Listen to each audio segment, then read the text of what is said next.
Big Boss Malayalam season 7 നമ്മൾ already ഒരു prediction list already ഇട്ടിട്ടുണ്ടായിരുന്നു. സോ അതിൽ ജാസി, നൂറ, അതില, രേണു സുധി, നമ്മുടെ ദാസേട്ടൻ കോഴിക്കോട്, റോഹൻ, സുജിൻ, നമ്മുടെ മല്ലു ഫാമിലി, അജ്മൽ മെന്റലിസ്റ്റ്, അതുപോലെ പ്രണവ്, ഇവരെയൊക്കെ പേരാണ് നമ്മൾ അതിനകത്ത് പ്രഡിക്റ്റ് ചെയ്തത്. പക്ക പ്രഡിക്ഷൻ മാത്രമാണ്, അതായത് ഒഫീഷ്യൽ സോഴ്സോ അല്ലെങ്കിൽ ചക്കയോ മാങ്ങയൊന്നും അല്ല, വെറും പ്രഡിക്ഷൻ ആണ്. അപ്പോൾ അടുത്ത പോസിബിലിറ്റീസ് ഉള്ള കുറച്ച് പേരുകൾ കൂടി പറയാം. ഒന്ന് നമ്മുടെ കൃഷ്ണകുമാറാണ്. ഒരു ചെറിയ സാധ്യത മാത്രമേ ഉള്ളൂ. കൃഷ്ണകുമാർ ആക്ടർ, എല്ലാവർക്കും അറിയാം. വളരെ വളരെ ചെറിയൊരു സാധ്യതയുണ്ട്. മൂപ്പരൊരു പൊളിറ്റീഷ്യൻ കൂടിയൊക്കെയാണ്. അപ്പോൾ അതുകൊണ്ട് അത്ര ഭയങ്കരമായ സാധ്യതയൊന്നുമില്ല. പക്ഷെ ഒരു ചെറിയ സാധ്യതയുണ്ട് കൃഷ്ണകുമാറിൻ്റെ കാര്യത്തിൽ. മേ ബി വന്നേക്കാം. അടുത്തൊരു പ്രഡിക്ഷൻ എന്ന് പറയുന്നത് അരുണിമ സുനിൽകുമാറാണ്. അരുണിമ സുനിൽകുമാർ യൂട്യൂബിലും ഇൻസ്റ്റഗ്രാമിലും ഒക്കെ വളരെ ആക്റ്റീവായിട്ടുള്ള ഒരു ബ്യൂട്ടി വ്ളോഗറാണ്. ഒരു ചെറിയ സാധ്യതയുണ്ട്.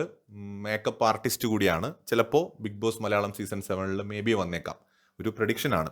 അടുത്ത പോസിബിലിറ്റി അല്ലെങ്കിൽ അടുത്തൊരു പ്രഡിക്ഷൻ എന്ന് പറയുന്നത് നമ്മുടെ കുഞ്ഞൻ പാണ്ടിക്കാട്. കുഞ്ഞൻ പാണ്ടിക്കാടിനെ എല്ലാവർക്കും അറിയാം. യൂട്യൂബിലും ഇൻസ്റ്റയിലും ഒക്കെ ആക്റ്റീവായിട്ടുള്ള ഒരാളാണ്. യൂട്യൂബിലും വളരെ ആക്റ്റീവായിട്ടുള്ള ഒരാളാണ് കുഞ്ഞൻ പാണ്ടിക്കാട്. ഇദ്ദേഹത്തിനും ബിഗ് ബോസ് മലയാളം സീസൺ 7 വരാനുള്ള സാധ്യതകളൊക്കെ കാണുന്നുണ്ട്. അടുത്തത് സീമാജി നായർ. നമ്മൾ കഴിഞ്ഞ കുറച്ച് കാലങ്ങളായിട്ട് എല്ലാ പ്രഡിക്ഷൻ ലിസ്റ്റിലും പറയുന്ന പേരാണ്. ഈ ലിസ്റ്റിലും ജസ്റ്റ് പറയാണ്, സീമാജി നായർ. അടുത്തത് നമ്മുടെ ജിഷൻ മോഹൻ. അദ്ദേഹം ഒരു ആർട്ടിസ്റ്റാണ്. സീരിയൽസിലൊക്കെ ധാരാളം അദ്ദേഹത്തെ നിങ്ങൾ കണ്ടിട്ടുണ്ടാവും. സോ ജിഷൻ ഒരു പക്ഷേ വന്നേക്കാം. കഴിഞ്ഞ തവണ നമ്മൾ പറഞ്ഞു കേട്ട പേരുകളിൽ ഒന്നായിരുന്നു ജിഷിൻ്റേത്. ചിലപ്പോൾ വന്നേക്കാം. അടുത്തത് ഷാൻ. ഇദ്ദേഹം ഒരു ബ്യൂട്ടി വ്ളോഗറാണ്. സാധാരണ നമുക്കറിയാം പെൺകുട്ടികളായിരിക്കും ബ്യൂട്ടി വ്ളോഗ്സ് കൂടുതൽ ചെയ്യുന്നത്. പൊതുവേ ആൺപിള്ളേർ ഈ ഒരു ഫീൽഡിൽ വളരെ കുറവാണല്ലോ. പക്ഷേ ഇദ്ദേഹം അതിലൊരു വ്യത്യസ്തനായിട്ടുള്ള ഒരാളാണ്. ചെറിയൊരു സാധ്യത ഇദ്ദേഹത്തിന് കാണുന്നുണ്ട്. ചിലപ്പോൾ ഇദ്ദേഹവും സീസൺ 7 വന്നേക്കാം. അടുത്തത് അഖിൽ കവലയൂർ. അഖിൽ കവലയൂർ എല്ലാവർക്കും അറിയാവുന്ന ഒരാളാണ്. ഇദ്ദേഹം സ്റ്റാർ മാജിക്കിലൊക്കെ ഉണ്ടായിരുന്നു എന്ന് തോന്നുന്നു. സോ ഒരു അറിയപ്പെടുന്ന ഒരു കോമഡി താരമൊക്കെയാണ്. നിരവധി സീരിയൽസിലും പ്രോഗ്രാംസിലും ഒക്കെ ഉള്ള ഒരാളാണ്.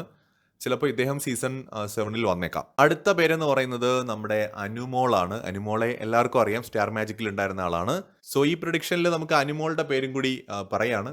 ചെറിയൊരു ചാൻസ് തീർച്ചയായിട്ടും അനുമോൾക്കും ഉണ്ട്, ചിലപ്പോൾ വന്നേക്കാം. അടുത്തത് ശ്രിമിന എം ഒരു പക്ഷേ വരാൻ ചാൻസ് ഉള്ള ഒരാളാണ്. ശ്രിമിന ഈ യൂട്യൂബിലും ഇൻസ്റ്റയിലും ഒക്കെ വീഡിയോസ് ചെയ്യുന്ന ഒരാളാണ്. ഒരു വ്ളോഗർ ആണെന്നാണ് എനിക്ക് തോന്നുന്നത്. സോ പുള്ളിക്കാരി ഇപ്പോൾ ഈ ഫുഡ് ഐറ്റംസിന്റെ എക്സ്പെരിമെന്റ്സ് ഒക്കെയാണ് ചെയ്യുന്നത്. അലുവ, മത്തിക്കറി ടൈപ്പ് ഓഫ് കോണ്ടന്റ്സ് ഒക്കെയാണ് ചെയ്യുന്നത്. ശ്രിമിന എമ്മും ഒരു പോസിബിലിറ്റി ഉള്ള ഒരാളാണ് സീസൺ 7 വരാനായിട്ട്. അടുത്ത പേര് വളരെ വളരെ വളരെ കുറച്ച് ചാൻസേ ഉള്ളൂ. പക്ഷേ റിന ഫാത്തിമ. ചെറിയൊരു ചാൻസ് ഉണ്ടെന്നാണ് തോന്നുന്നത്. സോ റിന ഫാത്തിമയുടെ പേര് കൂടി കിടക്കട്ടെ ഈ പ്രഡിക്ഷനിൽ. നമ്മുടെ ഉപ്പും മുളക് ഫെയിം ആയിട്ടുള്ള നിഷ ഒരു പോസിബിലിറ്റി ഉള്ള ഒരാളാണ് കേട്ടോ. ഉപ്പുമുളകിൽ തന്നെയുള്ള നമ്മുടെ ബാലു എന്ന് പറയുന്ന ക്യാരക്ടർ ചെയ്തിട്ടുള്ള നമ്മുടെ ബിജു സോപാനം, അദ്ദേഹത്തിനും ഒരു പോസിബിലിറ്റി ഉണ്ട്. ഇവരിൽ ഒരാൾ ചിലപ്പോൾ വന്നേക്കാം. അപ്പോൾ ഉപ്പുമുളകിലുള്ള ഇവരുടെ രണ്ടുപേരുടെ പേരും കൂടി നമ്മുടെ ഈ ഒരു പ്രഡിക്ഷൻ ലിസ്റ്റിൽ ഉൾപ്പെടുത്തുകയാണ്. സോ ടോട്ടൽ നമ്മൾ ഒന്ന് നമ്മുടെ ഉപ്പുമുളകിലെയും നമ്മുടെ ബിജു സോപാനം, നിഷ, അതുപോലെ തന്നെ ശ്രിമിന, കൃഷ്ണകുമാർ, അരുണിമ സുനിൽകുമാർ, റിന ഫാത്തിമ, പാണ്ടിക്കാട്, ഷാൻ, സീമാജി നായർ, ജിഷിൻ, അഖിൽ കവലിയൂർ. ഇതിൽ എല്ലാവരും ഉണ്ടാകുന്നൊന്നും നമുക്ക് ഒരു ചാൻസും ഇല്ല.